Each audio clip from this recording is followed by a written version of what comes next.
Hi, and welcome back. Today, we'll try to bang in the windscreen and let's see what else we can get in this tutorial. Let's jump right in. So, what we'll need is this line here. We'll also do a little gap to make it look more real. And then we will need a line at the base. We'll try to match everything up with the scan that we were using, or let's say the mesh model. So we have the mesh model here. To add a touch of realism, I'll do a little gap in here. I'll go 2-3 mil down, 1.5 across, 1 out, and then I'll start building in here. And then I'll try to approximate a curve which will match up everything in here. So let's go. Let's bring this curve, make it visible. And I'll hide away the mesh. And I'll drop in a curve. Let's say a line, because on the line you can control the length of it.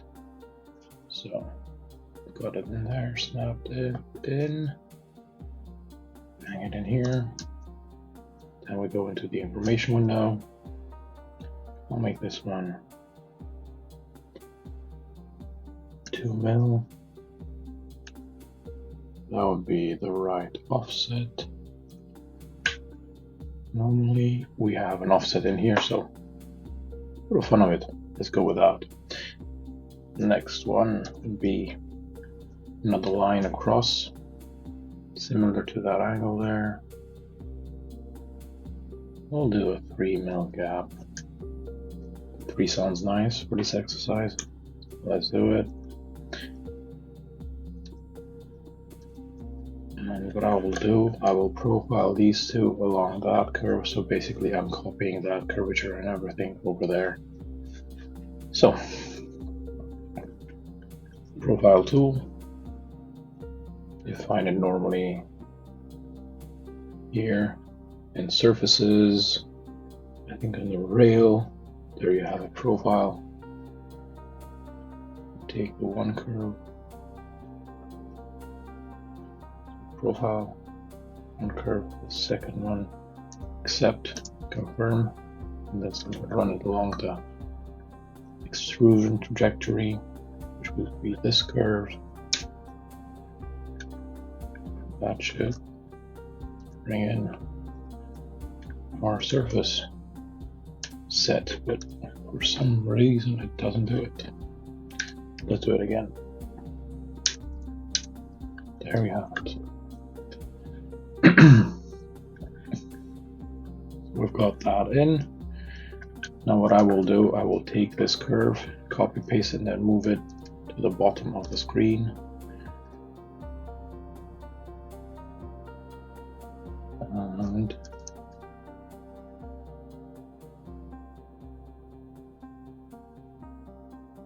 let's see.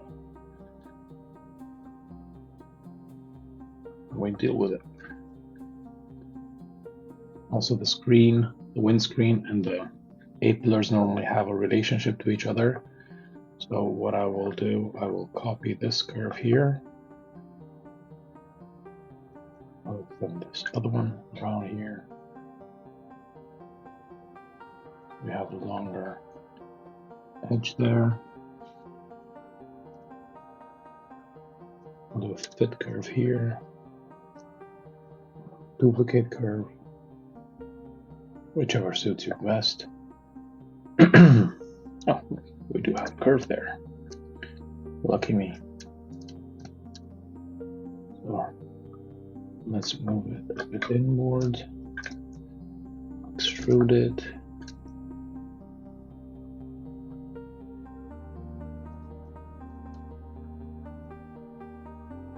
So it gets to that profile there.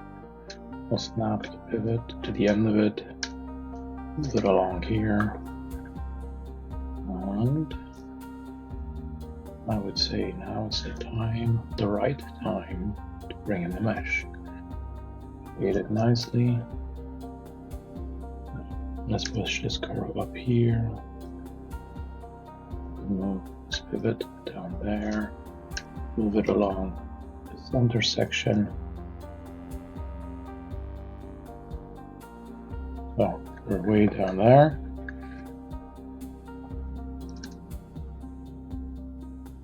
And what we will do, right away the mesh, send that curve that we've just copied pasted. It's down there. Oopsie, we have a curve that's not the cleanest, so we'll need to take care of it. So this CV is in the wrong place. Move it normal, in the normal direction there. This one I'll pull up so it resembles the curvature there. And this one comes up. This one comes down. You see we're starting to get smaller distance here, bigger one there, which is pretty normal to most of the cars. And let's do this. In. And now, top view. Send this through up to there. This one back here.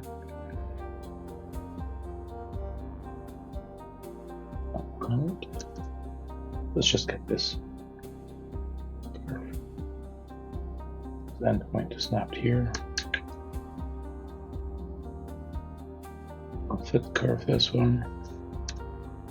The reason why I fit curved it, even though we had a curve there, because the new fit curve will have its fit point at the origin, and this means it's very easy for me to duplicate the curve and scale it across the y direction -1, so that mirrors it over, but to have it as an instance. I'll hit duplicate. Now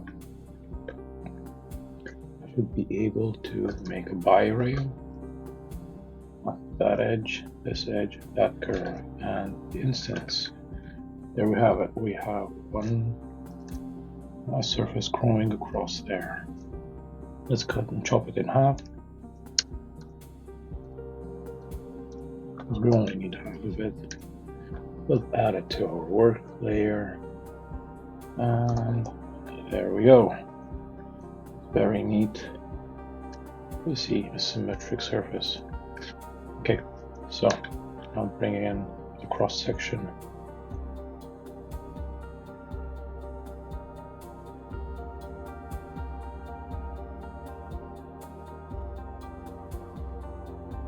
Some sections in there. Let's bring the mesh back. Oh, we've got a lot of crown there. Far away from the scan. Now here we are a little bit below, so what I will try to do is work with CVs on these curves, especially the bottom one, because we know at the top it was pretty good. So I'll take that CV there, move it in the normal direction, and thanks to the miracle of history, everything is updating.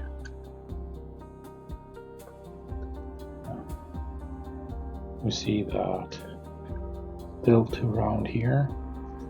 Now my pivot there, and I'll rotate the curve in the y direction.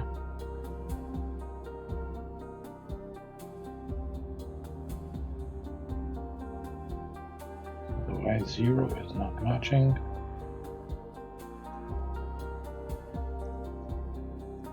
So to get that matching, I'll work with this curve as well.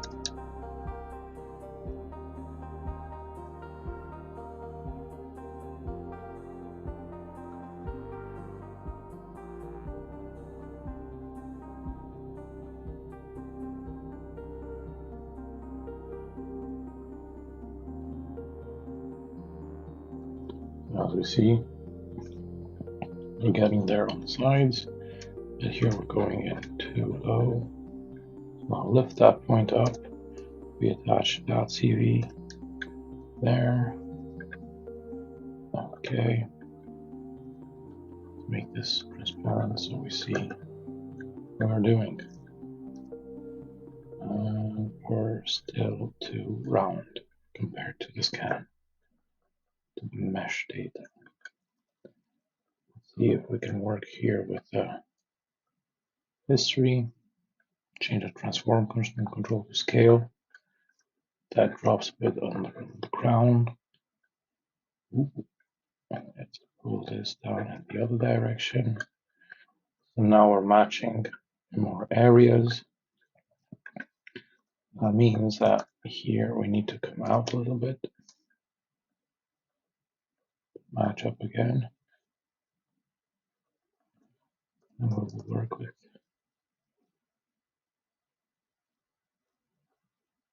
this CV here.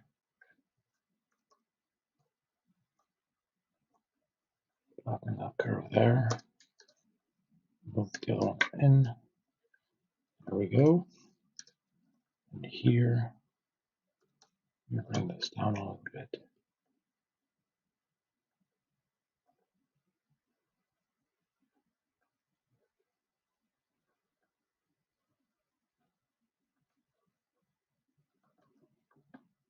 So let's query edit this again.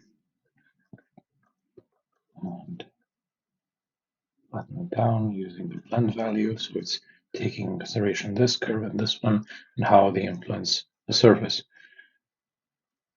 So this way we're influencing here a little bit more than over here, which is fine for us. So there we have it. We've quickly bagged in one surface, which goes across Y0. We'll have highlights that go nicely from one side to the other because we're building across. However, indefinitely. So you can squeeze the view as much as you can, but still it will go across, which for me is a pretty good quality surface, at least at this stage. Let's go back into the normal view, and there we have it. We have a windscreen. Let's shade these in the right shader. So now we've got windshield, tumble home, roof surfaces, and we can try to bring in this here. So let's see if we can manage this in this video. This will work on a similar principle like we did here. I'll drop it a little bit down to have a little underflush situation, then going across to have a little panel gap between the two, and then we build the surface there. So let's bring in the mesh to see where we are, where you can actually see the way it works. We have that line there, so let's do that line. Going across there, there. We'll attach it to our curve.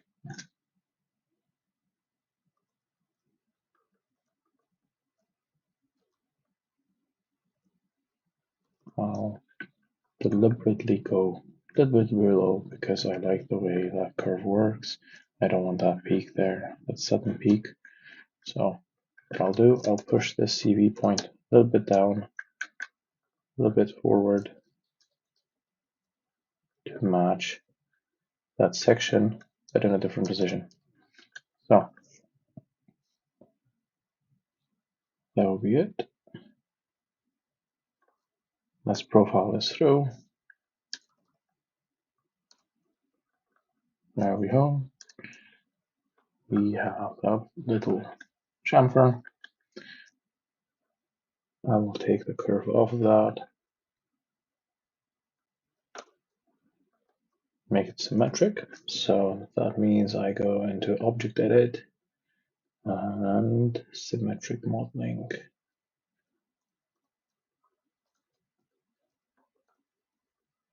We move it backward, down, a little bit more backward, again down.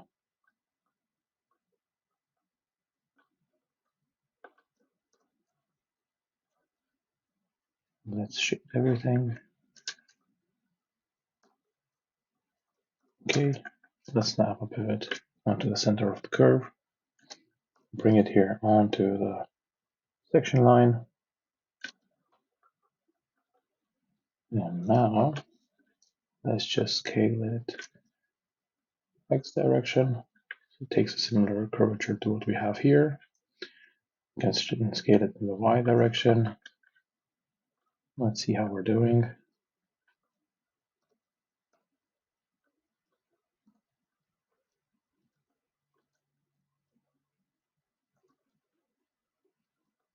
Let's scale it also in Z. More or less turning it a little bit.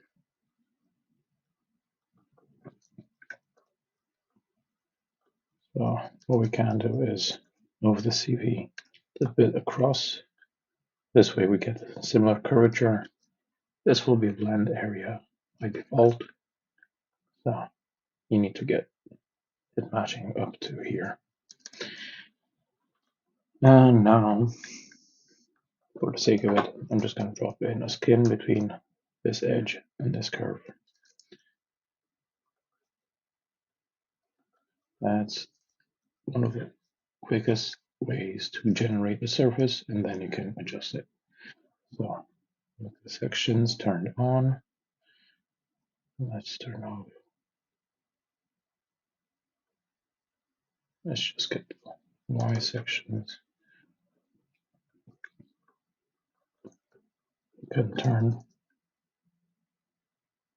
some of that crown down. It's a bit much. That's actually pretty decent. Let's bump it up to 1 to 11 there. More or less matching down here. You can move the crown or to the center, so we're matching over here, and we're gradually going below that point there. So that was a very quick and easy way to generate the surface from that area. So let's turn off the mesh. We have that, and I think it's pretty decent there. Let's see what this is doing here.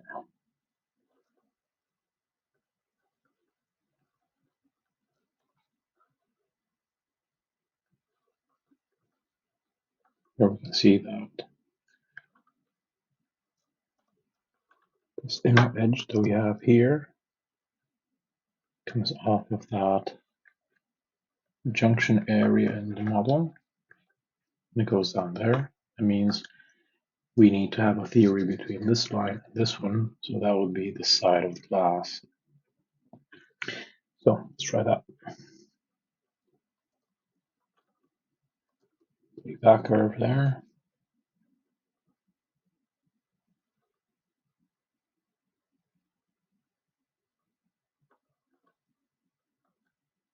Okay. Put the wrong curve. Well, what I will do, because I'm happy the way it sits over there, what I will do is extend this line back up to here. This is without merging the lines. I can hide this one away because I don't need it. This curve here will be the one that makes my theory here. So let's extend this one all the way to here. This one goes back to that point there. You know that this one was fitting pretty well, so let's just move the CV down to there. That's the CV move tool with an influence on the rest of the CVs. I'll leave 2 out of this movement. Take the fall off on the value 1, and then just snap it there. Query this one so we know what kind of surface we've generated, and I'll just drop in a surface between that curve and this here.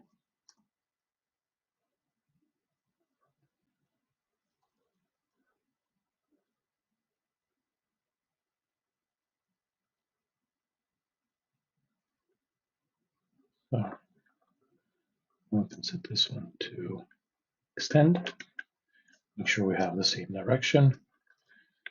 And because we haven't moved these two, this should create a more or less curvature connection between this line and the rest of it. So that line will sit pretty well on that one, on this surface. So we can normal project it, chop this back, and hopefully we have a tangent connection.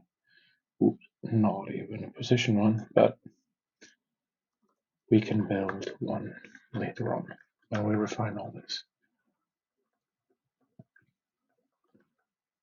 And now, what we can do to make everything even neater is get a curve in here, make a nice chamfer that will intersect the glass, and see how that works all together.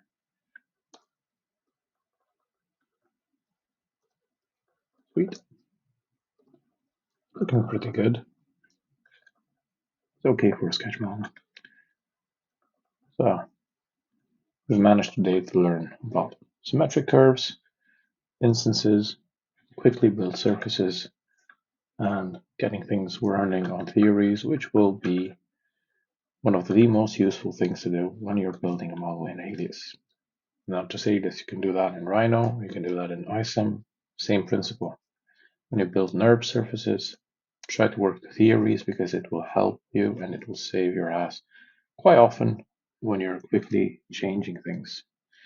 I hope you enjoyed it and keep up with our channel. Ciao.